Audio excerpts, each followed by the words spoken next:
Salut, je suis Philippe et bienvenue sur la chaîne Cut.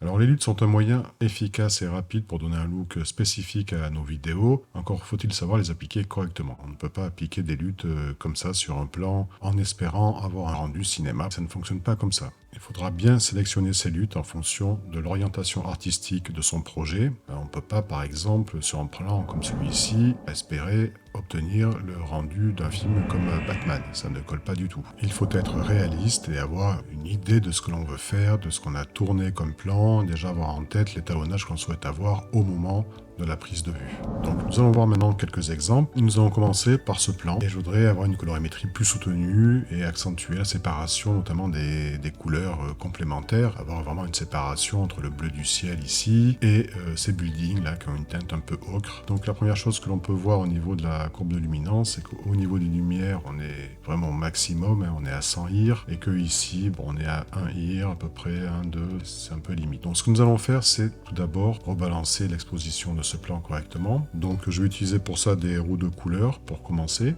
Donc commande CTRL R pour faire apparaître vos roues de couleur. Et ce que je vais faire, je vais un peu remonter les noirs ici comme ça et je vais abaisser au niveau des hautes lumières comme ça au niveau du ciel. Donc ce que je vais faire maintenant, c'est que je vais ajouter une lutte. Donc lutte personnalisée dans vos effets. Donc je vais utiliser ma lutte Rider, qui est une lutte de mon pack, qui est une variante du Teal Orange. On a déjà, vous voyez, dans les intermédiaires, un peu plus de bleu. Et regardez au niveau du Vector Scope, si je désactive la lutte, vous voyez avant, après, c'est une lutte qui va aller mettre les bleus un peu plus dans les cyans. Et déjà, on voit qu'on a une séparation de couleurs qui est plus prononcée. C'est pas fini, on va pas s'arrêter là, parce qu'une lutte, on ne l'applique pas comme ça, c'est pas juste je la balance sur un plan et hop, ça y est, c'est bon. Non, vous voyez qu'on va régler quelques petits détails maintenant. Donc ce que je vais faire, c'est que je vais appliquer des courbes de teinte et de saturation. Donc commande CTRL-T, et je vais légèrement modifier, déjà apporter un peu de saturation à l'ocre. Donc je vais venir ici, peut-être, je pense que dans le plan, il n'y a pas un moment où on voit un peu mieux là peut-être. Voilà, ici, sélectionner cette partie-là.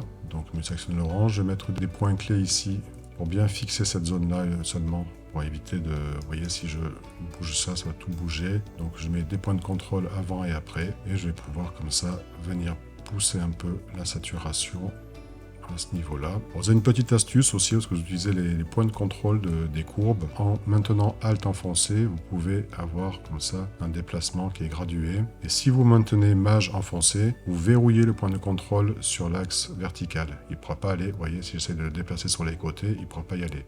Au niveau du bleu, je vais légèrement désaturer, parce que vous voyez que le cyan, il est un peu prononcé, il est un peu fort. Donc je vais légèrement le baisser comme ceci.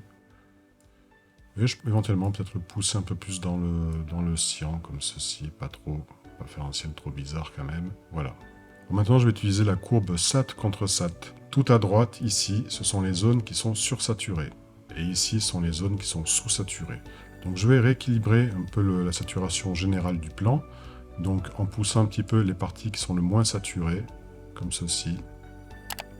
Et en baissant celles qui sont un peu trop saturées. Voilà, c'est juste une très léger, comme ça, juste un petit rééquilibrage. Regardez bien le vector scope. Si je baisse complètement cette partie-là, vous voyez là, bon, c'est complètement désaturé. On peut contrebalancer comme ça la saturation générale de son plan. Donc là, je vais pas trop baisser quand même, je vais garder quand même un peu de punch dans la saturation et peut-être monter un petit peu ce qui est le moins saturé ici. Voilà. Ce que je vais faire maintenant, je vais ajouter à nouveau des roues de couleur. Donc je vais un peu réchauffer ce plan légèrement dans les hautes lumières. Et ensuite, je vais finir avec des courbes de couleur pour venir très légèrement, voilà, à nouveau ajuster le contraste. Je vais remonter un tout petit peu mes noirs ici. Donc là, voilà, nous avons maintenant une séparation de couleurs qui est beaucoup plus marquée qu'auparavant entre les complémentaires, à savoir le cyan et le orange. Donc vous voyez qu'il ne suffit pas simplement de mettre une lutte comme ça balancée sur un plan, il faut y apporter des petits ajustements pour vraiment optimiser au maximum la lutte.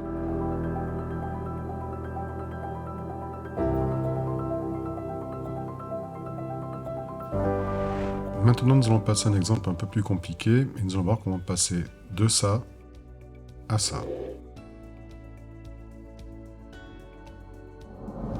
Alors premièrement, ce que l'on peut voir sur ce plan, c'est qu'il est surexposé. Regardez la courbe qui correspond ici au visage de la jeune fille, vous voyez que ici mes intermédiaires sont largement au-dessus des 50 IR. Il faut savoir que ce plan-là n'est pas un plan log, hein, c'est de nouveau un plan Rec 709 comme le premier, donc on a beaucoup moins de marge de manœuvre par rapport à un plan log. Le problème de ce plan, c'est qu'on a cette jeune fille en gros plan, et on a ce hamas derrière, là ce sont des cascades qui sont quand même assez présentes, très contrastées, et on a le regard qui est distrait par cet arrière-plan. Et ce que je souhaite faire, c'est mettre plus en avant le visage de la jeune fille et avoir une meilleure séparation entre l'avant-plan et l'arrière-plan. Donc la première chose que nous allons faire, c'est bien entendu de corriger l'exposition en ramenant plus proche des 50 IR comme ceci. Et je vais décoller un petit peu les noirs. Ce que je vais faire maintenant, je vais appliquer une lutte. Et de nouveau, je vais prendre une lutte de mon pack, je vais prendre la lutte rebelle. Alors je profite de ce petit moment pour faire un peu d'autopromotion. Toutes les luttes que j'utilise dans cette vidéo sont issues de mon pack de lutte qui est maintenant disponible. Vous avez toutes les infos dans la description et vous avez un code de promotion pour le lancement de ce pack. Et on reprend.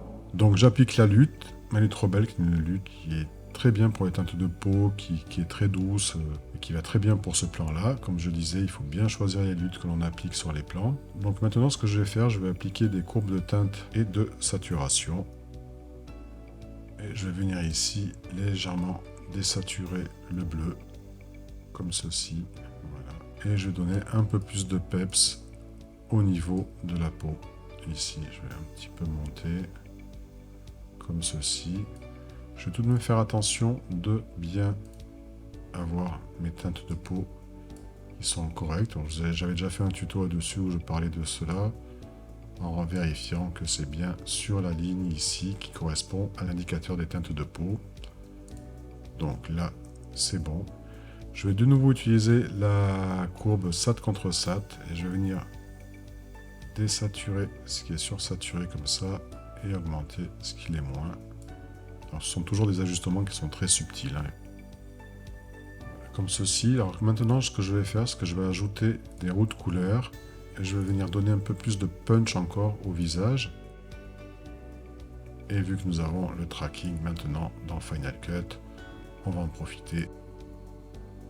Donc là, ce que je vais faire, c'est que je vais monter un petit peu mes hautes lumières, comme ça, laisser un chouïa les intermédiaires.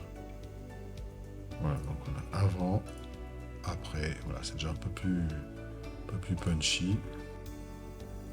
Donc là, on voit que tout de même, on commence à être pas trop mal par rapport au point de départ. Maintenant, on a toujours cette partie-là qui pose un peu problème parce qu'on a l'œil comme ça qui a tendance à être attiré par cette partie-là. Donc ce que je vais faire, je vais l'atténuer. Donc pour cela, je vais rajouter des roues de couleur à nouveau. Je vais créer un masque que je vais venir mettre ici, comme ceci. Et je vais baisser l'intensité des hautes lumières ici.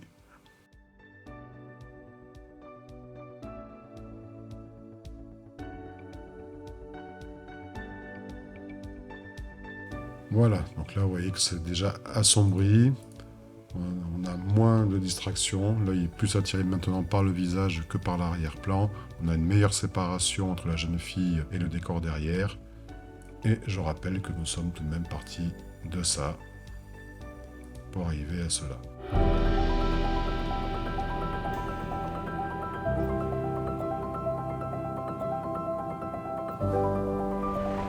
Alors, une petite astuce pour éviter à chaque fois de refaire ces mêmes manips-là, c'est de se faire un pré-réglage d'effets de base. Donc par exemple, je sais qu'à chaque fois que je vais utiliser les luttes, je vais avoir des réglages d'étalonnage. Donc ce que je vais faire, c'est que je vais sur ce plan-là ajouter des roues de couleur. Je vais maintenant ajouter la lutte personnalisée. Vous pouvez, si vous le souhaitez, enregistrer les pré-réglages avec déjà des luttes paramétrées. Il faudra le faire pour chaque lutte. Mais déjà, ce que je vais faire un pré-réglage neutre, donc sans lutte. Donc je vais mettre une roue de couleur pour pouvoir faire quelques corrections d'exposition avant la lutte. Je vais ensuite ajouter des courbes de teinte et saturation. Je vais également ajouter des courbes de couleur pour ajuster le contraste. Et déjà, j'ai une bonne base. Je peux toujours aller éventuellement rajouter encore des roues de couleur. Donc voilà, et je vais faire enregistrer, donc je vais me mettre ça, je vais me faire par exemple une nouvelle catégorie que je vais appeler lutte, hein, par exemple. Et je vais appeler celui-ci réglage, base par exemple, je sais pas, vous pouvez l'appeler comme vous le souhaitez, je vais appeler démo, voilà, et je vais l'enregistrer. Maintenant, vous avez un pré-réglage que vous adapterez au cas par cas en supprimant ou en ajoutant des effets d'étalonnage. Sur le même principe, vous pouvez également enregistrer ce pré-réglage directement avec vos luttes préférées. Ce sera tout pour aujourd'hui, je vous laisse maintenant avec une démo de mon pack de lutte. Pensez à mettre un pouce bleu si la vidéo vous a été utile, n'oubliez pas de vous abonner, on se retrouve très bientôt. D'ici là, salut!